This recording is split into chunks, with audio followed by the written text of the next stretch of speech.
우리가 살다 보면은 늘 마주하고 늘 보고 익숙한 것인데도 불구하고 어느 날 갑자기 낯설게 여겨지는 경우가 있습니다. 가끔은 이렇게 예배를 마치고 1층 로비에서 성도들과 인사를 나누는데 맨날 봤던 그분인데, 맨날 봤던 그 권사님인데 왠지 낯설어 보일 때가 있죠. 살을 너무 빼셨거나 옷을 예쁘게 입으셨거나 혹은 눈썹 문신을 하셨거나 해서 너무 멋져졌을 때 그렇게 느껴집니다. 그런 현상을 미시감이라고 그러죠. 프랑스 말로 자마뷰라고 해요. 그런데 이렇게 낯설게 느껴지는 느낌이 너무 자주 반복되면은 병원에 가봐야 된다 그러더라고요. 제가 몇 년 전에 그런 적이 있었습니다. 동네 농협에 가서 이제 뭔가를 사가지고 집으로 갔어요. 엘리베이터를 타서 이제 내렸고, 저희 집이 11층인데 내려서 우리 집 현관문을 열려고 하는데 그날따라 문이 왠지 낯설어 보이는 거예요. 색깔도 다른 것 같고 층도 맞고 호수도 맞는데 문 손잡이도 달라 보이더라고요. 비밀번호도 이렇게 누르는 게 달라졌어요. 이게 말로만 듣던 미시감인가? 알고 보니까 제가 우리 집 앞동에 가서 그러고 있었더라고요. 그러니까 그건 미시감이 아니고 완전히 실수한 겁니다. 이 현상도 반복되면 병원에 가야겠죠. 근데 그 반대로 처음 보는 건데 신기하게도 어디선가 본 듯한 느낌이 들을 때가 있습니다. 이걸 어려운 말로 기시감이라고 그래요. 프랑스 말로 데자뷰라고 하죠. 누구와 마주 앉아서 이제 밥을 같이 먹는데 언젠가 꿈에서 이 장면을 본 것 같은 거예요. 여러분도 그런 거 느껴보셨죠? 설교를 듣는데 이거 어디선가 들어본 것도 같고, 요즘 영화나 드라마를 보면은 그런 일들이 참 많이 있습니다. 주인공이 전직 킬러래요. 벌써 어디선가 들어본 것 같아요. 조용하게 살고 있는데 웬 조직 폭력배가 와서 주인공의 식구를 납치합니다. 이것도 어디선가 본 것 같아요. 그래서 주인공이 드디어 꼭꼭 숨겨두었던 진짜 실력을 드러내는데 옷장문을 딱 여니까 총들이 쫙 있고 마루를 뜯으니까 돈이 쫙 나오고, 이런 스토리의 영화나 드라마가 하도 많아가지고 그냥 어디선가 봤는데 싶은 경우가 많이 있습니다. 오늘 우리가 사도행전 13장을 함께 읽었는데요, 이 13장을 전체적으로 읽어보면 어디선가 본 듯한 느낌을 받는 그런 장면들이 등장합니다. 우선 장소가 그래요. 안디옥 교회에서 성령의 인도하심을 따라 이제 성도들이 바나바와 사울을 이제 기독교 최초의 선교사로 파송을 하게 됩니다. 그래서 두 사람이 급으로 섬의 바보라는 곳에 가서 복음을 전하죠. 그리고 나서 또 배를 타고 다시 터키의 내륙 지방으로 들어갔는데 웬걸 안디옥이 또 나오는 거예요. 안디옥에서 출발한 것 같은데 왜 벌써 안디옥이 또 나오지? 기시감이 들죠. 데자뷰. 근데 여러분, 이 안디옥은 그 안디옥이 아닙니다. 저 유명한 알렉산더 대왕이 죽은 후에 헬라 제국이 이제 몇 개로 쪼개지게 되죠. 그 중에 그 현재 튀르키예 지역에 있는 그쪽은 안티오커스 가문이 다스리게 되었는데요.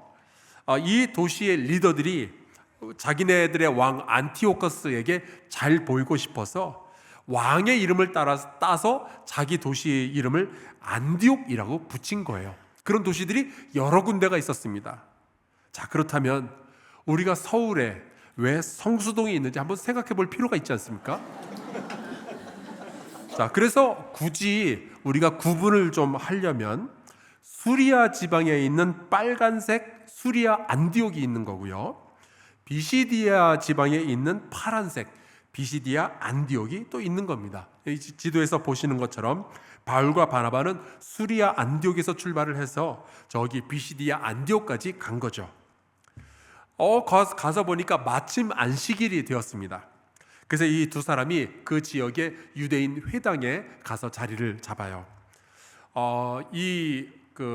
유대인들은 이 안식일이면은 함께 회당에 모여서 같이 하나님의 말씀을 읽고 예배를 드리고 그랬었으니까. 그래서 그렇게 회당에 앉아 있으니까 드디어 복음을 전할 기회가 찾아온 거예요. 회당장이 당신 뭐 할 말이 있는 것 같은데 하시라고. 바로 여기서부터 사도행전에는 독특하게도 그동안은 사울이라는 이름을 썼었는데 바로 여기서부터 바울이라는 이름을 대신 쓰기 시작합니다. 자, 그래서 바울은 어떠한 복음을 전했을까? 13장 17절을 보겠습니다. 이 이스라엘 백성의 하나님이 우리 조상들을 택하시고 애굽 땅에서 나그네 된 그 백성을 높여 큰 권능으로 인도하여 내사. 여러분, 이 내용이 구약에 있습니까? 신약에 있습니까? 구약에 있는 내용이죠. 이렇게 출애굽 이야기부터 시작해서 가나안 정복 이야기, 다윗 왕 이야기, 선지자들의 이야기로 계속 이어가는 거예요. 한마디로 이스라엘의 역사와 구약의 구약 성경의 핵심을 하나하나 짚어내는 거죠. 그런데 바울이 이 구약의 이야기를 하다가 갑자기 예수님을 소개하기 시작합니다. 그리고 바로 너희가 알고 있고 내가 설명하는 이 구약 성경이 예수 그리스도에 대해서 설명하고 있는 것이라고 이야기를 하는 거예요. 말씀을 한번 보겠습니다. 33절부터요. 곧 하나님이 예수를 일으키사 우리 자녀들에게 이 약속을 이루게 하셨다 함이라. 시편 둘째 편에 기록된 바와 같이 너는 내 아들이라 오늘 너를 낳았다 하셨고, 또 하나님께서 죽은 자 가운데서 그를 일으키사 다시 썩음을 당하지 않게 하실 것을 가르쳐 이르시되, 구약 성경에 이미 다 있다는 거예요. 내가 다윗의 거룩하고 미쁜 은사를 너에게 주리라 하셨으며, 또 다른 시편에 일렀으되 주의 거룩한 자로 썩음을 당하지 않게 하시리라 하셨느니라. 바로 이 사람이 예수님이다. 그 얘기를 하는 거죠. 바울은 어려서부터 구약 성경을 외우다시피 하며 연구했던 사람입니다. 가말리엘이라는 정말 위대한 율법 학자 밑에 찾아가서 공부를 하기도 했었고요. 그런데도 불구하고 성경을 그렇게 잘 알았지만 예수를 반대하는 사람이었었거든요. 그런데 이 바울이 어느 날 예수 그리스도를 인격적으로 만나고 난 이후에 보니까 구약의 그 말씀이 바로 이 예수님을 의미하는 것이었구나. 이것을 깨닫기 시작한 거예요. 미시감이죠. 여러분, 우리가 성경을 읽다가 예수님을 발견할 때도 있어요. 하지만 예수님을 만나고 나서야 성경이 제대로 읽혀지는 경우도 참 많이 있습니다. 혹시 여러분 중에 성경을 읽어도 딱히 재미도 없고 무슨 뜻인지도 모르겠고 그런 분들이 계시다면 성경에 문제가 있는 게 아니라 여러분과 예수님의 관계에 문제가 있을 수도 있어요. 그러니까 여러분, 우리가 무엇을 놓고 기도해야 될지 조금 더 분명해지겠죠. 옆집 할머니 할아버지들이 손주 사진 보면서 내 손주가 무슨 이야기를 했느니 무슨 노래를 불렀느니 막 얘기해 주면은 그걸 듣고 있는 사람은 사실은 지루합니다. 그런데 그 아이가 내 손주라면 얘기가 달라져요. 성경이 그런 거예요.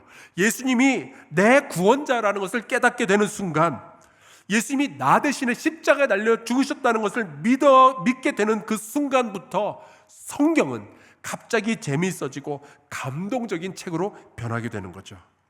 그러니까 여러분, 신앙생활 잘 하시려면 성경도 읽어야 되겠지만 예수님을 인격적으로 만나시기를 주 이름으로 축원합니다. 예수님을 만나야 그때부터 성경이 제대로 읽혀지기 시작하는 거예요. 그 예수님을 어떻게 만나면 좋을까요? 솔직히 잘 모르겠어요. 베드로는 물고기 잡다가 예수님을 만났습니다. 바울은 다메섹이라는 도시로 길을 걸어가다가 예수님을 만났고요.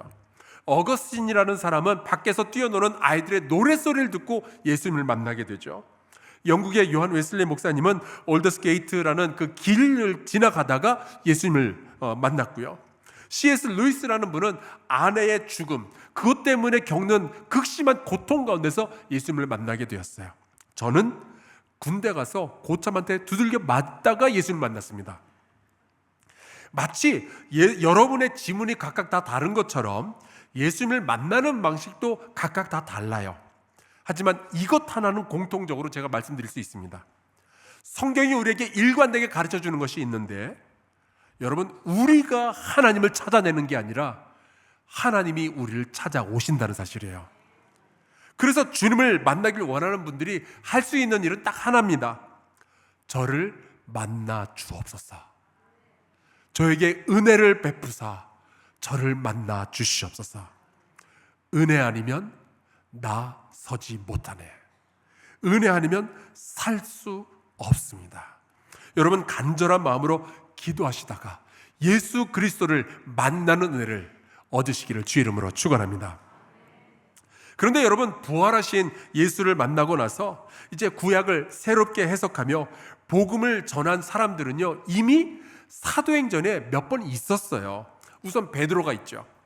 사도행전 2장을 보면은 베드로가 오순절 날 성령을 받고 예루살렘 거리로 뛰쳐나가서 했던 그 복음 증거했던 그 기록이 있습니다. 제가 읽어볼게요. 형제들아, 이건 베드로의 설교입니다. 내가 조상 다윗에 대하여 담대히 말할 수 있노니 다윗이 죽어 장사되어 그 묘가 오늘까지 우리 중에 있도다. 그는 선지자라.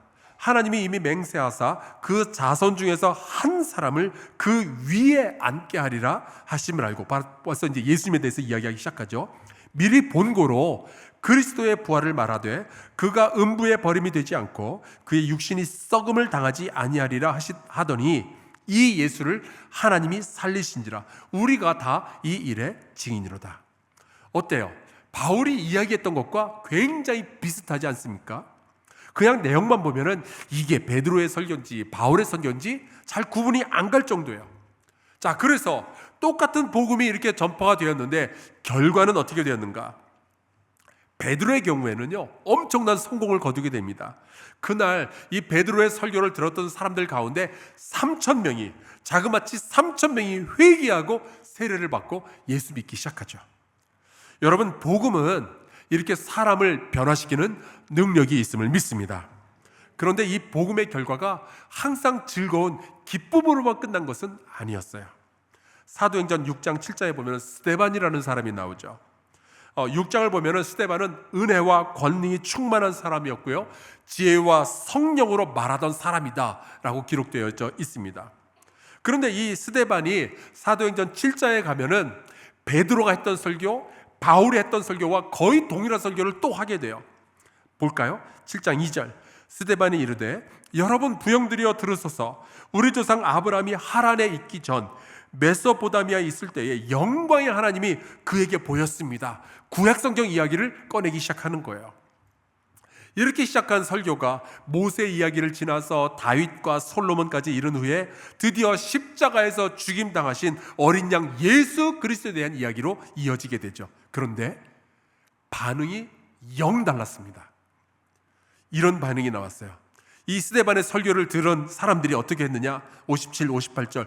그들이 큰 소리를 지르며 귀를 막고 일제히 그에게 달려들어 성 밖으로 내치고 돌로 칠세. 증인들이 옷을 벗어 사울이라 하는 청년의 발 앞에 두니라. 같은 복음인데 완전히 다른 반응이 나오는 거예요. 여러분, 이건 복음이 달라서가 아니라 그 복음을 들은 사람들이 달랐기 때문에 이런 일들이 벌어지는 거죠.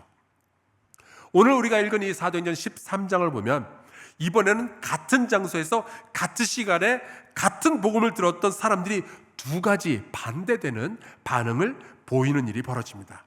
오늘 보면 43절에 보면은 이렇게 되어 있어요. 회당의 모임이 끝난 후에 유대인과 유대교에 입교한 경건한 사람들이 많이 바울과 바나바를 따르니 두 사도가 더불어 말하고 항상 하나님의 은혜 가운데 있으라 권하니라. 여러분, 이 복음은요 대성공이었어요. 많은 사람들이 이제 복음을 받아들이고 믿기로 하는 거예요. 그러니까 여러분이 친구나 혹은 식구들에게, 사랑하는 사람들에게 복음을 전할 때 이런 현상이 실제로 벌어지게 되기를 주의 이름으로 축원합니다. 그런데 45절을 보면은 똑같은 시간, 똑같은 장소에서 똑같은 복음을 듣고 완전히 다른 반응을 보이는 사람들이 있었습니다. 45절.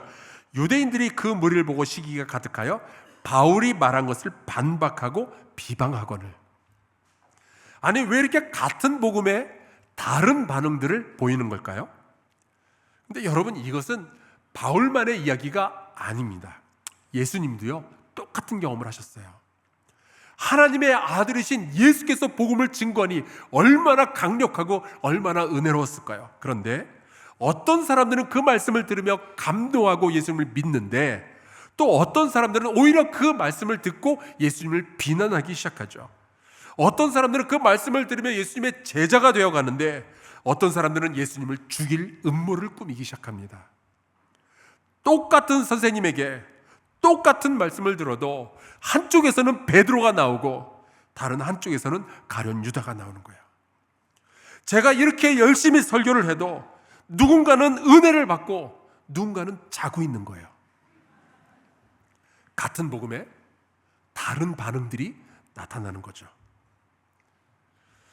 뭐가 문제일까?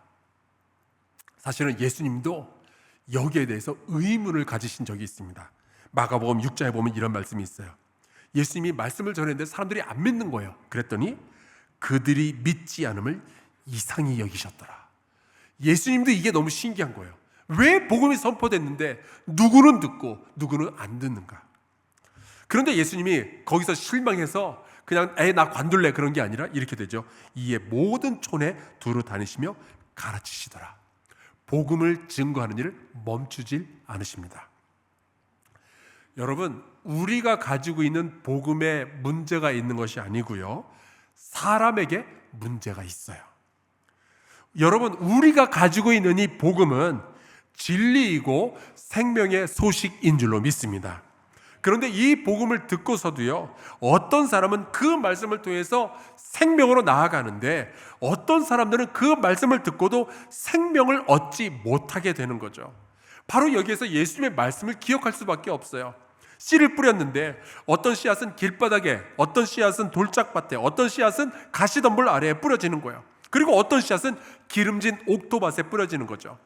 그리고 그 중에서 싹을 틔우고 열매까지 맺게 된 것은 기름진 옥토밭 하나였습니다. 씨앗이 문제였을까요? 아닙니다. 땅이 문제였죠. 복음이 문제일까요? 아니에요.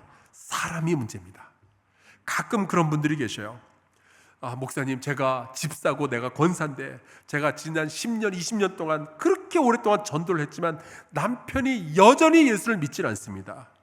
제가 직분이 권사인데 우리 아이들은요, 교회에 안 오겠다고, 예수 안 믿겠다고 저렇게 버티고 자기들 멋대로 살아갑니다. 이런 모습을 보면 목사님, 제가 창피해서 견딜 수가 없어요. 내가 잘못해서 그럴까? 내가 잘못 살아서, 내가 신앙생활을 잘못해서 이렇게 됐구나. 근데 여러분, 꼭 그렇게만 생각하실 게 아닙니다. 사도 바울이 복음을 전해도요, 안 듣는 사람이 있고 예수님이 설교를 해도 안 듣는 사람들이 있는 거예요. 여러분들이 사랑하는 사람들에게 복음을 전했는데도 믿게 하지 못한 일 때문에 여러분 상처받지 마시기를 바라요. 복음은 여러분의 능력 여하에 따라서 전해지고 안 전해지고 그러는 것이 아닙니다.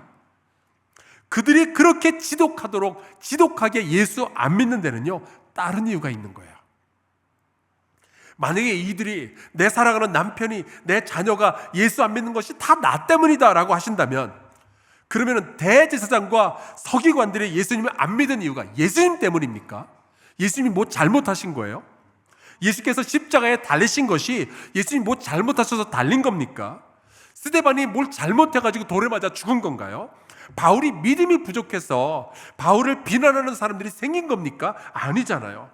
그러니까 여러분이 사랑하는 사람들이 아직 예수 믿지 않았다고 해서 스스로 자책하거나 낙심하거나 상처 입거나 부끄러워하지 마시고, 그저 계속 예수 믿고 기회가 되면 복음 전하는 일을 멈추지 마시고 내 복음을 들어야 하는 그 사람들을 위해서 지속적으로 기도하시기를 주의 이름으로 축원합니다. 이렇게 사도 바울이 전했던 복음을 듣고 사람들이 양쪽으로 쫙 갈라지는 것을 보고 누가가 48절에 이렇게 기록을 했어요. 이방인들이 듣고 기뻐하여 하나님의 말씀을 찬송하며, 그리고 들어보십시오, 영생을 주시기로 작정된 자는 다 믿더라. 영생을 주시기로 작정된 자는 다 믿더라. 여러분, 복음에 문제가 있는 게 아니었어요. 사람에게 문제가 있었던 거죠. 여러분은 이 자리에 함께 모여서 우리가 예배를 드리고 있잖아요. 그러니까 여러분은 예수님이 하나님의 아들이며 부활하신 것을 믿는 사람들이잖아요. 그렇죠? 아멘. 여러분, 이 믿음은 어떤 사람들은 가지고 싶어도 가질 수 없는 믿음이에요. 바울한테 복음을 들어도 믿음을 가질 수 없는 사람들이 있었는데, 여러분, 예수를 본 적도 없고 바울을 본 적도 없는데 보지 않고 믿고 계시잖아요. 여러분은 정말 복된 사람들인 거죠.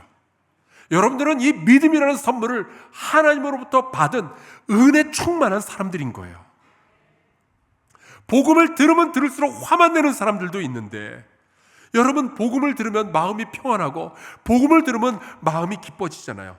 그러면 여러분들은 두말할 거 없어요. 영생을 주시기로 작정된 사람들이 바로 여러분들인 거예요. 과학자들 가운데 피터 힉스라든지 스티븐 허킹이라든지 리처드 도킨스, 이런 과학자들은 우주의 기원에 대해서 연구하고 또 뭐 생물의 발생에 대해서 연구하고 그러다가 이런 결론을 내렸어요. 하나님은 없다. 그러니 우리 마음대로 살아도 된다. 그런데 여러분, 만유인력의 법칙을 발견했던 뉴턴, 행성의 움직임을 연구했던 도플러, 전자기 유도 법칙의 패러데이, 인간 유전자 지도를 완성한 프랜시스 콜린스, 이런 과학자들은 똑같이 과학에 대해서 연구하고 이 우주의 기원에 대해서, 사람의 생물의 기원에 대해서 연구하다가 결론을 내리는데, 과연 하나님의 창조는 위대하다는 결론을 내리는 거예요. 여러분, 똑같은 과학을 연구해도 누구는 하나님이 없다라는 결론을 내리고 누구는 하나님이 계시다고 결론을 내리는 거죠. 과학을 연구한다고 해서 믿음이 사라지는 게 아닙니다. 영생을 주시기로 작정된 자는 결국 모두 복음을 받아들이고 예수를 믿게 되는 거예요. 여러분, 과학과 믿음은 참 잘 어울리는 한 쌍입니다. 서로 싸우고 다투고 그럴 때가 아닌 거예요. 여러분, 실제로 지난 100년 동안 과학 분야에서 노벨상을 받은 사람들 중에 거의 반 정도가 기독교인들이에요. 여러분, 문제는 과학이나 복음이 아니라 사람인 거죠. 자, 그렇다면 여러분 옆에 앉은 분들을 잠깐만 좀 봐주시겠어요? 잠깐만, 좀 봐주셔요. 네. 자, 이제 저를 보시고요. 방금 여러분이 보신 그분들은 보통 사람들이 아닌 거예요. 하나님이 영생을 주시기로 작정한 사람들이 여러분 근처에 앉아 있는 거예요. 정말 하나님의 사랑과 은혜를 풍성하게 받았기에 바로 이곳에서 우리가 함께 예배하고 있는 거죠.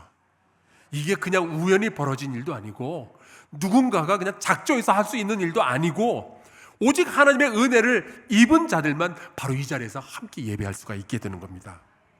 그러니까 여러분, 서로 사랑하고 친하게 지내시기를 주의 이름으로 축원합니다. 우리가 어떻게 해서 이 자리에 있게 되었는데, 믿는 사람들끼리 서로 축복하고 격려하고 위로하면서 함께 살아야죠. 특별히 이렇게 영생을 얻기로 작정된 사람이, 그 많은 사람들 중에 내 배우자가 그런 사람이다, 내 자녀가 그런 사람이다, 내 부모가 구원받은 사람이다. 여러분, 정말 감사하시기를 주의 이름으로 축원합니다. 그리고 잊지 말아야 될 것이 있어요. 누군가는 영생을 얻기로 작정되어져 있고 누군가는 그렇지 않다고 할지라도 우리가 복음 전하는 일은 절대로 멈출 수 없다는 사실입니다. 왜 그럴까요? 누가 영생을 얻기로 작정된 사람인지 아무도 모르거든요. 죽을 때까지 몰라요. 어떤 사람은 십자가에 달려서 죽기 직전에 복음을 받아요. 어떤 사람은 병원에서 죽기 하루 첫날 복음을 받는 사람들도 있잖아요. 여러분 생각해 보세요. 오늘 사도행전 23장에서 유대인들에게 또 많은 사람들에게 복음을 전했던 바울은 원래 예수 믿는 사람이 아니었어요. 오히려 예수 믿는 사람들을 잡아 죽이려고 살기가 등등했던 사람이죠. 이 사람이 예수님 믿게 될 줄 누가 알았겠냐고요. 그래서 여러분, 복음은 어떤 사람이 구원받을지는 모르겠지만 우리의 책임, 우리의 임무는 누구에게라도 정말 끝까지 세상 끝까지 나아가서 복음을 전해야 하는 거죠. 고린도전서에 이런 말씀이 있습니다. 나는 심었고 아볼로는 물을 주었으되 오직 하나님께서 자라게 하셨나니 그런즉 심는 이나 물 주는 이는 아무것도 아니로되 오직 자라게 하시는 이는 하나님뿐이니라. 여러분, 사람들이 말씀을 듣고 믿음이 생기고 구원받게 되는 것, 그건 우리 책임이 아닌 거예요. 우리의 책임은 복음을 전하는 것, 거기까지입니다. 구원받고 말고는 하나님에게 달린 거예요. 그러니까 내 주변 사람들이 여전히 예수 안 믿는다면서 내가 그렇게 복음을 전했는데 그러다고 안 믿냐, 이 나쁜 놈들아, 그러지 마시고 실망하지 마시기 바라요. 그저 결과는 하나님께 맡기고 오늘 우리가 만나게 되는 그 사람들에게 예수 그리스도의 복음을 증거하실 수 있기를 주의 이름으로 축원합니다. 그리고 무엇보다도 내가 예수를 믿게 되었구나, 이 사실에 감격하실 수 있으면 좋겠어요. 내가 사랑하는 이 사람이 나와 같이 예수를 믿고 있구나, 여기에 감동받으시기를 바랍니다. 그리고 이 믿음, 어떻게 해서 얻은 믿음인데, 하나님이 선물로 주신 믿음인데 죽을 때까지 잘 지켜내시기를 주의 이름으로 축원합니다. 같이 찬송 부르고 기도할까요? 366장입니다. 여기에 가사가 이렇게 되죠. 내 눈을 열어서 진리를 보게 해달라고, 내 귀를 열어주셔서 주님의 음성 듣게 해달라고, 그리고 내 입을 열어주셔서 복음을 전하게 해달라고, 이 기도에 곡조를 붙였어요. 우리 함께 찬송 부르고 기도하겠습니다.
기도합시다. 아마 여러분 주변에는 내가 참 사랑하는데 아직 복음을 듣지 못했거나 혹은 복음을 들어도 전혀 반응하지 않는 분들이 있을지 모르겠습니다. 오늘 우리가 함께 기도합시다. 주님, 결과는 주님께 맡깁니다. 오늘 나에게 다시 용기를 주셔서 내가 그에게 복음을 전하게 하여 주시옵소서. 주님, 나에게 주셨던, 선물로 주셨던 그 믿음을 그에게도 허락하여 주시길 소망합니다. 우리 같이 통성으로 기도하겠습니다. 살아계신 여호와 하나님 아버지, 돌봐주시기를 간절히 소원하고 원합니다.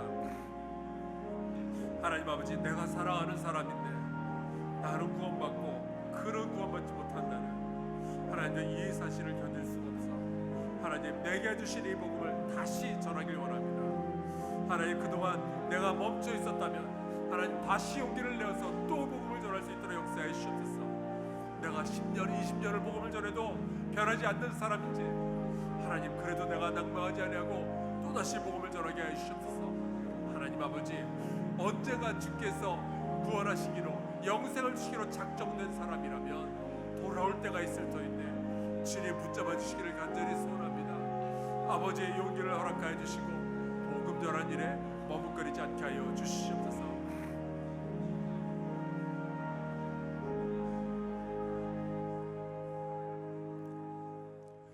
살아계신 하나님, 우리에게 믿음 주셔서 감사합니다.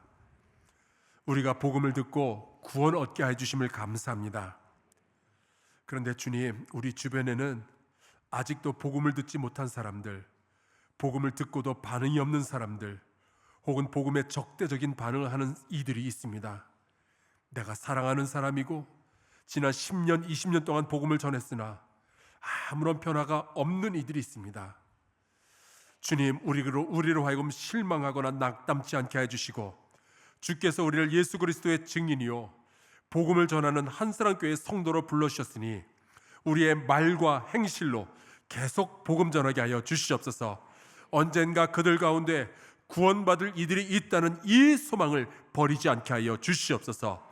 예수 그리스도의 이름으로 기도하옵나이다. 아멘.